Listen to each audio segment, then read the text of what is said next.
받은 한평생을 사는 동안에 언제나 기쁨이 사람과 함께 있을 것이다. 내가 마음을 다하여 지혜가 무엇인지를 알고자 하였을 때에, 그리고 땅 위에서 밤낮 쉬지도 않고 수고하는 사람의 수고를 살펴보았을 때에 하나님이 하시는 모든 일을 두고서 나는 깨달은 바가 있다. 그것은 아무도 이 세상에서 이루어진 일을 이해할 수 없다는 것이다. 그 뜻을 찾아보려고 아무리 애를 써도 사람은 그 뜻을 찾지 못한다. 혹 지혜 있는 사람이 안다고 주장할지도 모르겠지만 그 사람도 정말 그 뜻을 알 수는 없는 것이다. 아멘. 할렐루야. 오늘도 우리 히즐라이프 처치는 하나님께 최고의 예배를 드리길 소망합니다. 자, 어느덧 2022년 12월이 시작되었습니다. 제가 늘 시간이 빨리 간다 빨리 간다를 6개월 7개월이 지나도 똑같이 하고 있어요. 그런데 12월이 되어서는 그 누구도 부인하지 못할 정도로 한 해가 빨리 갔다라고 느낄 것입니다. 2021년 12월에 우리 다 같이 2022년에는 어떻게 하나님께 영광을 돌릴 수 있을지, 내가 하나님 나라를 위해서 무엇을 할 수 있을지 우리 한번 구체적인 계획을 한번 짜보자 라고 말씀을 드렸습니다. 그 말씀을요, 1분기가 지나갔을 무렵에, 그리고 6월달이 지나간 2분기죠. 2분기가 지나갈 그 무렵에 똑같이 말씀드렸어요. 혹여라도 계획하지 못하신 분이나 계획을 하셨으나 그것을 이루어내지 못하신 분이 있다면 다시 계획하시고 다시 한번 시작해보자. 그런데 어느덧 이제 2022년은 끝나가고 있습니다. 이제는 우리가 2022년을 돌아보면서 혹여라도 우리가 미진한 부분이 있다면 2023년에 한번 그것을 채워보고자 하는 그런 마음을 가지시고, 더 나아가서 2023년에 대해서 우리가 어떻게 하나님과 하나님 나라를 위해서 무엇을 할 수 있을지 구체적인 계획을 함께 짜보았으면, 같이 계획해봤으면 참 좋겠다라는 생각이 듭니다. 한 살 더 먹는 것이 여러분은 기쁘십니까? 기쁘지 않죠. 그런데요, 저는요, 한 살 먹는 것이 기쁠 때가 있었어요. 초등학교 때. 10대 때는요, 나 언제 어른이 되나 싶었습니다. 그리고 10대에서 20대로 넘어가는 그 시점에 하나님께 정말 감사드렸어요. 하나님, 이제 드디어 20대입니다. 이제 모든 것을 다 할 수 있습니다. 뭐 범법을 저지르는 뭐 그런 건 아니고요. 또 덕이 안 되는 것을 하고 싶다는 게 아니라, 이제는 성인으로서 내가 책임감을 가지고 살아야겠다는 그런 기도를 송구영신 예배 때, 19세 때 송구영신 예배 때 드렸던 기억이 나요. 그때 저와 함께 했었던 김정한 목사님과 함께 송구영신 예배를 드리고 집으로 오면서 그런 얘기를 나눴습니다. 이제 우리는 10대가 아니야. 그런데 여러분, 30대도 지나서 이제는 40대가 중반을 다가가고 있습니다. 제 얼굴을 보면 30대 초반이지만 40대 중반을 가고 있다는 것이 예, 그래요. 근데 이제 나이를 먹고 싶지 않습니다, 여러분. 그냥 평생 이렇게 머물러 있고 싶어요. 우리 아이들은 말합니다. 제가 예전에 똑같이 얘기했던 것처럼 빨리 어른이 되고 싶어요. 근데 저는 말리고 싶어요. 지금 그때가 가장 좋은 시간이 있느니라. 저도 그때 이런 말을 우리 부모님께 꼭 들었거든요. 똑같이 들었습니다. 그런데 한 귀로 듣고 한 귀로 흘렸어요. 나의 목적은 성인이 되는 것이었습니다. 뭐 지금도 충분히 젊지만 이전에 어렸을 때는요, 시간이 흘러가는 지나가는 것의 그 소중함을 몰랐어요. 평생 10대이고 평생 20대일 줄 알았습니다. 어르신들의 촌음을 아껴 써라, 시간이 금이다, 황금 같은 시기를 정말 소중히 여기고 최선을 다해야 된다라는 그런 말씀들, 시간의 소중함에 대해서 말씀하셨지만 그것에 대해서 정말 그렇구나라고 깨달은 바 없이 그냥 시간이 지났던 것 같아요. 역시 사람은 지나봐야 압니다. 겪어봐야 아는 거예요. 그런데 겪어봐서 제가 너무나 사랑하는 이들에게, 자녀들에게 그 말을 하면 자녀들은요, 앞에서는 네 하고 눈빛은 전혀 동요하지 않습니다. 알아듣지 않는다는 것이죠. 그래서 역사는 반복되는 거예요. 그렇게 10대, 20대, 30대, 40대를 지나면서 길지 않는 세월, 그렇지나 적지 않은 세월을 살아왔습니다. 그런데요, 제가 세상을 살아가면서 이해되는 부분도 있지만 이해되지 않는 부분도 있습니다. 아무리 이해하려고 노력을 해도 정말 논리적으로도 이성적으로도 합리적으로도 정말 설명이 안 되는 일들이 너무나 많다는 거예요. 어떤 나라는 비만이 걱정인 나라가 있고요. 어떤 나라는 배고픔이 걱정인 나라도 있습니다. 어떤 나라는요, 글이 있어서 글을 문맹률이 이제 없다라고 탕탕탕 쳐서 박수 치는 나라도 있고요. 어떤 나라는 글 하나를 읽지 못해서 문맹률이 90%가 넘는 나라도 있습니다. 오늘 일을 내일로 미뤄도 전혀 상관없는 그런 편안한 인생을 사는 사람이 있는가 반면에 내일을 준비하지 않으면 살아갈 수 없는 사람들도 있습니다. 계좌에 숫자가 0이 자그마치 10개가 넘는 사람도 있지만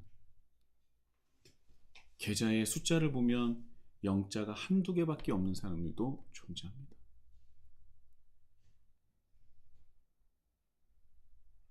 생각해 봅니다. 그 사람들이 조금 더 나눠주면 좋은 세상이 되지 않을까? 그런데요, 제가 살아본 세상은 나눠주지도 않을 뿐더러 그렇다고 나눠준다고 해서 다 행복해지는 100% 행복해지는 것도 아니다라는 것을 제가 깨달았어요. 왜 세상이 이럴까? 학교에서 배우고 또 많은 그런 수많은 책들을 제가 학교에서나 이제 학교 이외에서 세상에서 정말 많은 책들을 읽어봤는데 선과 악에 대한 여러 가지 정의들이 있고 또 결국은 우리가 선을 따라야 할 것이며 결국은 선이 악을 이기지 않겠느냐라는 책이 정말 많지 않습니까? 주로 그렇잖아요. 선이 정의다.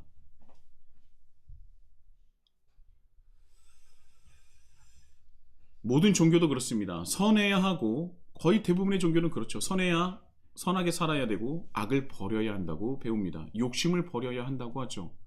그리고 세상에는 종교를 가진 사람과 종교를 가지지 않는 사람 둘로 나뉜다면 아직도 여전히 종교를 가진 사람이 월등히 많습니다.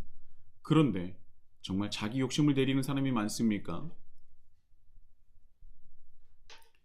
선을 추구하고 악을 배격하는 그런 사람들이 많습니까? 또 악을 행하면 분명히 벌이 있을 것이다 라고 얘기를 하는데 정말 악한 사람들은 벌을 받고 있는 것이 맞습니까? 세상을 살아가다 보니 악에 대한 벌도 있지만 오히려 악한 사람들이 잘 먹고 잘 사는 경우를 참 많이 보았습니다. 그에 반해 선하다고 생각하는 사람들은 고생 그런 고생을 하면서 참 힘들게 살아가는 것도 많이 봅니다.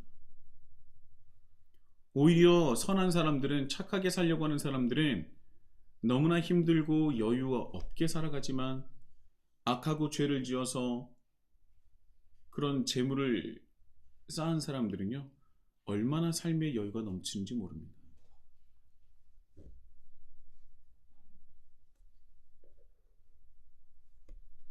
선한 사람들은 한 줌의 여유조차 허락되지 않고 바쁘게 분주하게 살아가고 그나마 늘 이리저리 치이는 삶을 살아가는 분들이 참 많은 것 같아요. 그래서 세상을 보면서 공평하지 않다라는 불만을 쏟아낼 때가 있습니다. 그래서 혹자는 그리스도인인데도 불구하고 선하게 살아야 할 필요가 있는 것인가? 꼭 정의롭게 살아갈 필요가 있는 것인가? 그때 사용하는 것이 어떤 단어입니까? 그때는 지혜로워야 된다라는 말로 퉁치죠. 근데 거기서 말하는 지혜는 무엇입니까? 조금 더 잘 살기 위해서는 악해도 된다, 안 된다? 된다. 그걸 어떻게 지혜라고 표현할 수 있을까요? 그런데 세상은 정말 그렇게 살아가는 사람들이 정말 잘 먹고 잘 사는 것 같아요. 이 세상이 정말 제대로 된 세상이 맞습니까? 왜 이렇게 우리가 배우는 것과 실상은 다른 겁니까?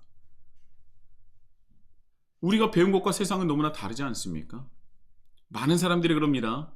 교회에서 말하는 것은 현실적이지 않다고. 그런데요, 제가 방금도 말씀드렸지만 교회만 그런 것이 아니라 학교에서 배우는 것도 똑같은 건 아닙니까? 학교에서 비겁하고 때로는 우리가 악하다고 하는 것을 포장하는 지혜롭게 살아가야 된다고 배웁니까? 그렇지 않잖아요. 섬기라고 하고 양보하라고 하고.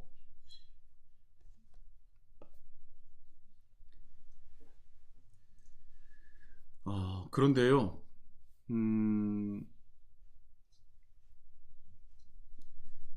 이 세상이 너무나 악해서 언제 종교나 학교나 이런 것들이, 이런 곳들이 더 비현실적이게 느껴지는 것 같습니다.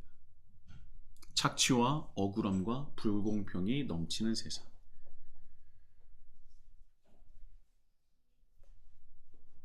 오늘의 말씀은 전도서의 말씀입니다. 성경에서의 지혜를 말을 한다면 잠언과 전도서를 빼놓을 수 없을 것입니다. 이 전도서를 보면요, 지혜자와 어리석은 자에 대한 극명한 대비가 나오죠. 그리고 하나님을 경외하는 자와 경외하지 않는 자를 또한 극명하게 대비시킵니다. 그리고 더 나아가서 선과 악을 대비시키죠. 그리고 선을 향한 하나님의 뜻과 악을 향한 하나님의 심판을 분명히 말씀하고 있습니다. 그런데 분명히 그것을 말하고 있음에도 불구하고 오늘의 말씀을 보면 악에 대한 하나님의 심판이 아닌, 악을 향한 하나님의 심판이 아닌 오히려 그들이 잘 먹고 잘 살고 더 나아가서 사람들에게 칭찬까지 받고 인정을 받는 것을 봅니다. 선과 악과 하나님을 믿는 사람과 믿지 않는 사람, 경외하는 사람과 경외하지 않는 사람, 선과 악을 극명하게 대비시키는 전도서 안에서도요, 이상하다는 거예요. 오히려 악한 사람들이 잘 먹고 잘 살고 또 사람들에게 칭찬을 받고 인정을 받더라. 자, 10절에 보면요, 이런 말씀이 있습니다. 악한 사람들이 죽어서 무덤에 묻히는 것을 보았다. 그런데 사람들이 장지에서 돌아오는 길에 그 악한 사람들을 칭찬한다. 그것도 다른 곳이 아닌 바로 그 악한 사람들이 평소에 악한 일을 하던 그 성읍에서 사람들은 그들을 칭찬한다. 이런 것들을 보고 듣노라면 허탈한 마음을 가눌 수 없다. 수천 년 전에 살았던 사람도 수천 년 이후에 살아가는 사람과 별반 다르지 않습니다. 그렇죠? 저도 이런 생각을 하는 적이 너무나 많거든요.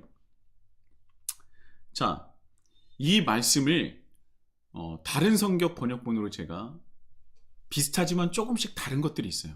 차이가 있습니다. 다른 것이 아니라 차이가 있습니다. 한번 들어보세요. 유대인들이 보는 타나크 성경에는 이렇게 번역을 하고 있어요. 악당들이 거룩한 곳에서 나오는 것을 보았다. 그들이 장지로 옮겨졌다. 올곧게 살던 이들은 그 성읍에서 다 잊혀졌다. 좌절감이 나를 엄습한다. 자, 여기서 추가되는 것이 무엇이냐면 칭찬하는 사람들 또한 누구라 그래요? 악당들이라고 얘기하는 거예요. 근데 여기서 뭐냐? 올곧게 살던 이들이 그 성읍에서 다 잊혀졌다. 악당들 뿐만 아니라 그 성읍에서 다 잊혀졌다는 거예요. 너무나 슬프지 않습니까? 그러니까 좌절감이 나를 엄습한다는 겁니다. 다음은요, NET 버전이라고 해서 새 영어 성경, 우리는 새 번역본이 있다면 NET라고 해서 새 영어 버전이 있어요. 새 영어 버전에서는 이렇게 번역을 했습니다. 그뿐만이 아니다. 나는 악인들이 평소에 성전을 드나드는 것을 보았다. 그들이 그 거룩한 곳을 떠났을 때 그들은 자기들이 한 일을 그 성읍에서 자랑하였다.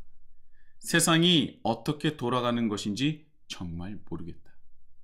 자, 여기서는 한 가지가 더 추가됩니다. 무엇입니까?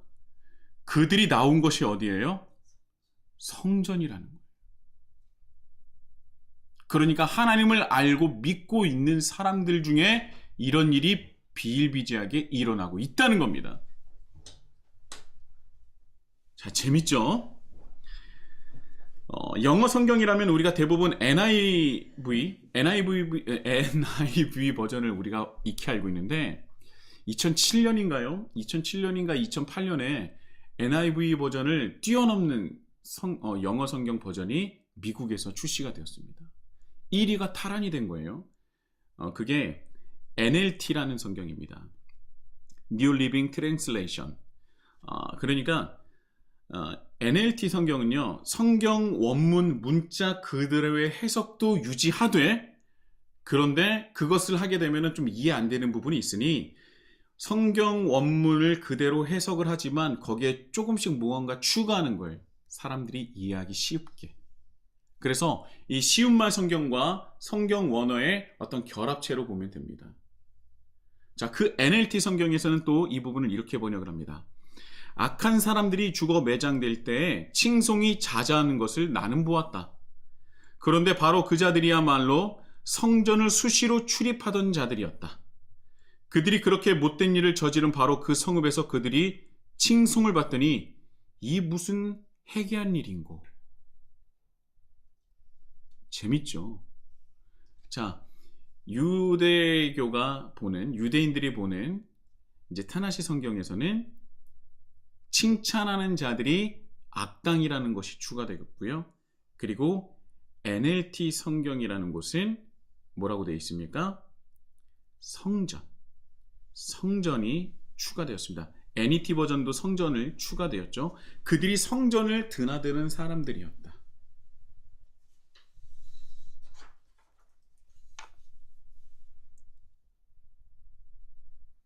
여러 번역본을 보면 이 말씀에 담긴 뜻이 이해가 가기 시작합니다.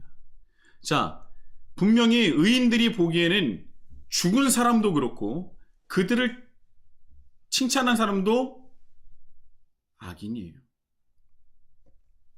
그런데 여기서 악인들만 그들을 칭찬하느냐? 그렇지 않다는 겁니다. 왜요? 이 성읍에서 의인들이 잊혀졌다고 했거든요.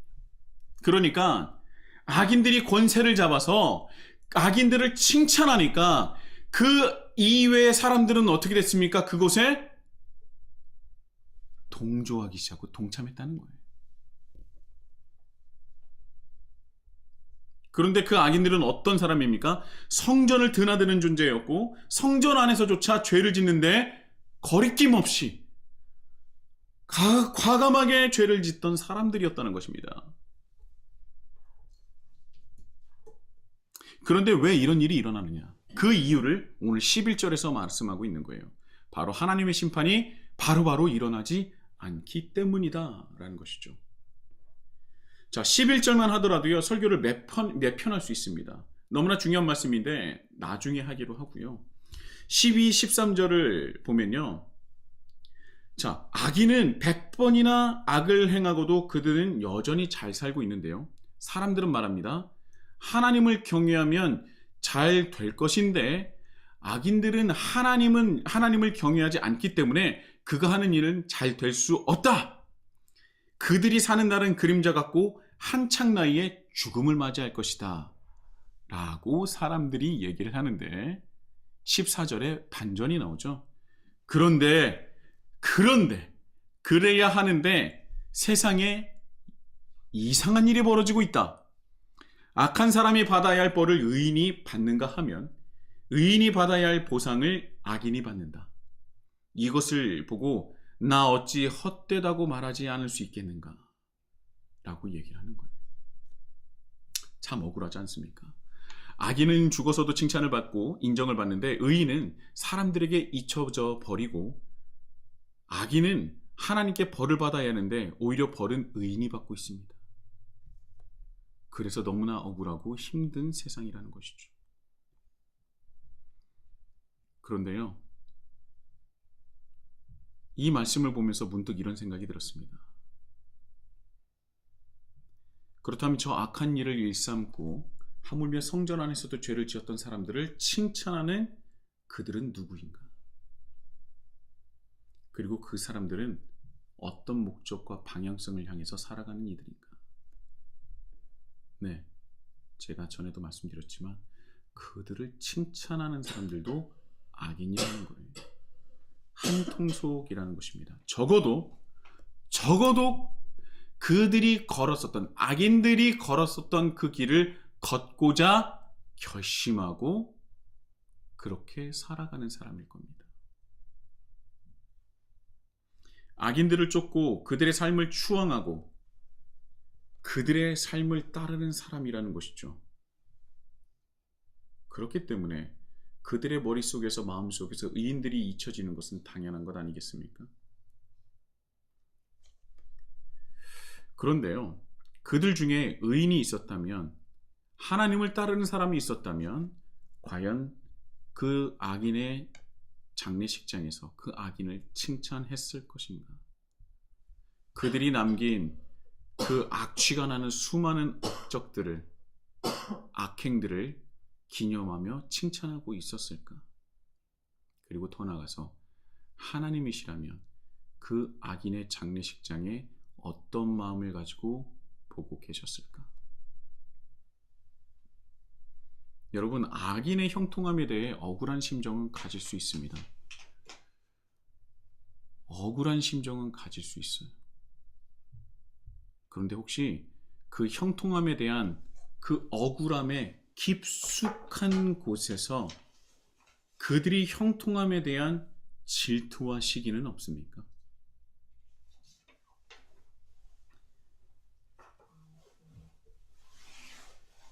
왜 악인의 땅의 값은 맨날 오르는 거야? 왜 하나님을 따르려고 하는 내 집값은 안 오르고 저 사람의 집값은 천정부지로 올라가는 거야? 악인의 사업은 번창하는데 왜 내 사업은 번창하지 않는 거지? 억울해요. 그런데 우리가 이 시간 한번 돌이켜 볼 것은 그 억울함 속에 악인의 형통에 대한 질투와 시기는 없습니까?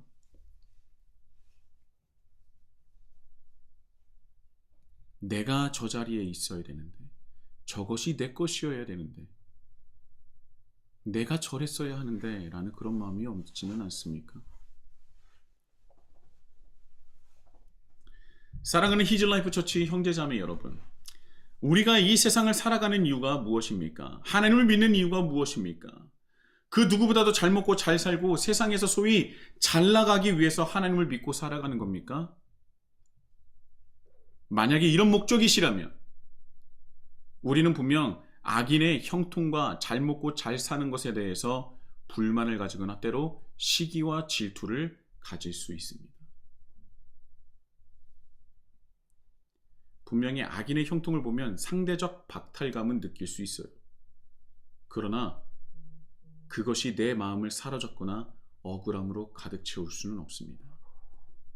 왜냐하면 우리는 잘 먹고 잘 살고 세상에서 잘 나가는 사람이 되기 위해서 살아가는 존재가 아니기 때문이죠. 우리가 살아가는 이유, 우리가 열심으로 일을 하는 이유, 오늘도 걷고 또 내일도 걷는 이유는 오직 우리를 통하여 하나님의 뜻이 이 땅 가운데 이루어지고 하나님의 거룩하신 이름이 우리를 통하여 높여지고 세상에 거룩하게 드러내는 것, 우리가 그것을 이루기 위해서 살아가는 것 아닙니까? 그것이 우리의 존재 이유라고 제가 정말 많이 말씀을 드렸어요. 우리가 이런 삶을 살아가기 위해서는 한순간 한순간이 소중할 것입니다. 너무나 소중할 거예요. 다른 곳에 눈을 돌릴 시간조차 여유조차 에너지조차 없습니다. 왜냐하면 그만큼 이 세상에서 하나님을 드러내고 하나님의 거룩하심을 드러내고 하나님의 이름을 영광스럽고 거룩한 이름으로 세상에 드러내기에 너무나 많은 시간과 에너지가 소요되기 때문이죠. 깨어질 대로 깨어져서 이기심으로 악한 마음으로 가득한 이 세상에 한 줄기의 빛이 되고 소금이 되는 그 길은 쉽지 않을 뿐더러 그렇게 깨어진 세상에서 살아가는 것조차 녹록지 않습니다, 여러분.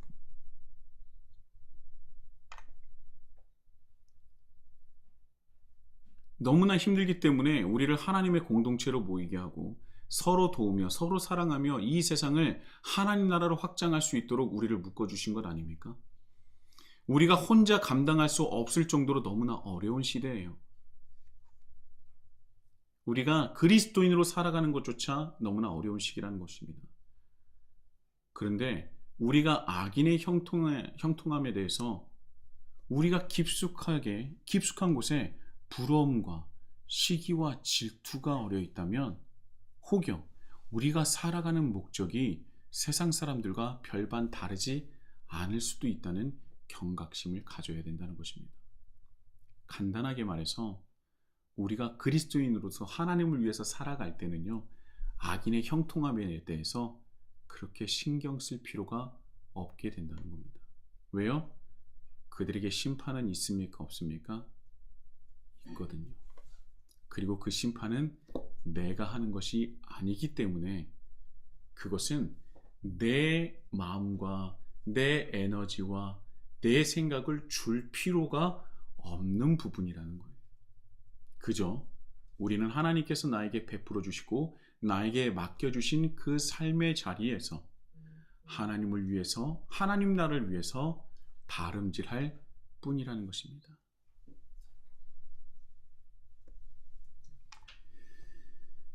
여러분, 예수님이 베드로만 부르신 것이 아니라 요한만 부르신 것이 아닙니다.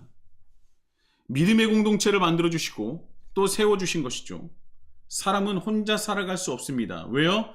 혼자 살아가서는 이 깨어진 세상에서 그리스도인으로 살아갈 수가 없기 때문이죠. 다시 한번 말씀드립니다. 악인의 형통에 대해서 우리는 억울해할 필요도 없고요. 신경 쓸 필요도 없습니다. 전도서 기자도 말하지 않습니까? 17절입니다. 내가 하나님이 하시는 모든 일을 보면서 깨달은 바가 있는데 아무리 지혜가 있다 한들 이 세상에서 이루어지는 일에 대해서 모든 것을 다 알 수도 없고 이해할 수도 없다.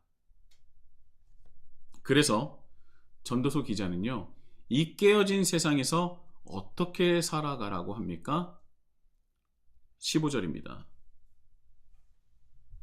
나는 생을 즐기라고 권하고 싶다. 사람에게 먹고 마시고 즐기는 것보다 더 좋은 것이 세상에 없기 때문이다. 그래야 이 세상에서 일하면서 하나님께 허락받은 한평생을 사는 동안에 언제나 기쁨이 사람과 함께 있을 것이다. 자, 이 말을 딱 들으면 그냥 이 구절만 딱 떼어서 보면은 야, 그러면 그냥 내가 좋을 대로 살아가면 되는구나. 내가 먹고 싶은 거 먹고 내가 하고 싶은 거 하고 내가 보고 싶은 거 보고 내가 돈 쓰고 싶은데 막 쓰고 살아가면 되는구나 라고 할 수 있어요. 이러면 심판받습니다, 여러분. 그런 말씀이 아니에요. 자, 이 말씀을 더 정확하게 깨달으려면 우리가 익히 읽고 봉독하는 개역개정 말씀을 보면 좋아요. 제가 개역개정의 말씀을 봉독하겠습니다. 이에 내가 희락을 찬양하노니 이는 사람이 먹고 마시고 즐거워하는 것보다 더 나은 것이 해 아래에는 없음이라. 하나님이 사람을 해 아래에서 살게 하신 날 동안 수고하는 일 중에 그러한 일이 그와 함께 있을 것이니라. 아멘. 자, 여기서 뭐가 추가되어 있습니까? 수고하는 일 중에 라는 것이 있어요. 여러분, 우리가 하나님의 말씀을 볼 때 이렇네 하고 넘어가면 안 되는 겁니다. 자, 여기서요, 이 수고라는 단어가 있습니다. 그것이 헬라어 아말이라는 단어인데요. 수고. 그런데 이 수고가 어떤 수고를 얘기하는 것이 어떤 것을 뜻하냐면 진절이 나는 노력이라고 해요. 아말이라는 헬라어가 수고로서 그냥 얘기할 수 있지만 그 속뜻은 무엇이냐면 진절이 나는 노력이 수반되는 수고라는 겁니다. 자, 그렇다면 우리는 무엇을 위해서 수고하는 존재입니까? 하나님과 하나님 나라를 위해서 살아가는 것이죠. 하나님 뜻을 이루기 위해서 정말 노력해야 되는 존재라는 것입니다. 우리가 그렇게 수고할 때 가장 큰 기쁨을 누릴 수 있다는 말이에요. 우리가 그 수고를 하면서 하나님께서 주신 먹을 것과 마실 것과 입을 것과 이런 모든 것에서 무엇을 할 수 있다? 하나님께 감사할 수 있고 기뻐할 수 있다라는 말씀입니다.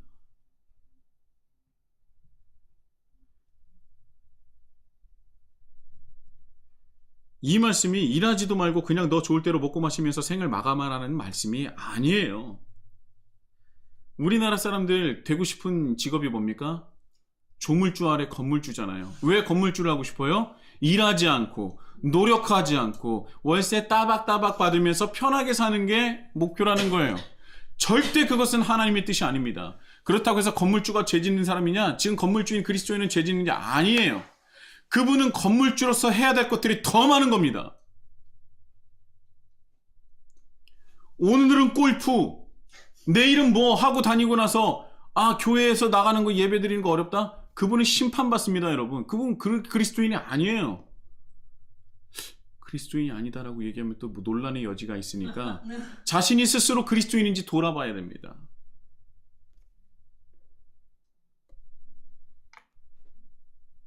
내가 하나님께 예배드리는 것보다, 내가 하나님을 위해서 살아가는 것보다 내가 그냥 세상적으로 좋아하는 것을 추구하는 것이 더 좋다? 그것도 굉장히 큰 문제가 있어요. 왜냐하면 우리는 하나님께서 하나님의 형상으로 지은 존재로서 오직 유일하게 하나님의 뜻을 이 세상 가운데 드러낼 수 있고 그것이 가장 큰 기쁨으로 누릴 수 있는 권리와 능력을 가진 존재인데, 왜 하나님과 함께하는 것보다, 하나님의 일을 하는 것보다, 하나님을 위해서 살아가는 것보다 다른 것이 더 기쁩니까? 그것은 내 존재의 가치를 깎아먹는 것이 아니면 내 존재를 스스로 부정하는 것과 같은 거예요. 저는요,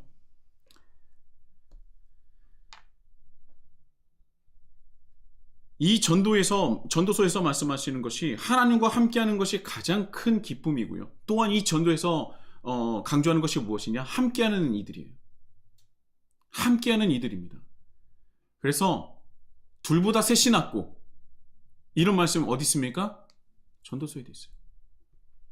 가족을 너무나 중요하게 여깁니다.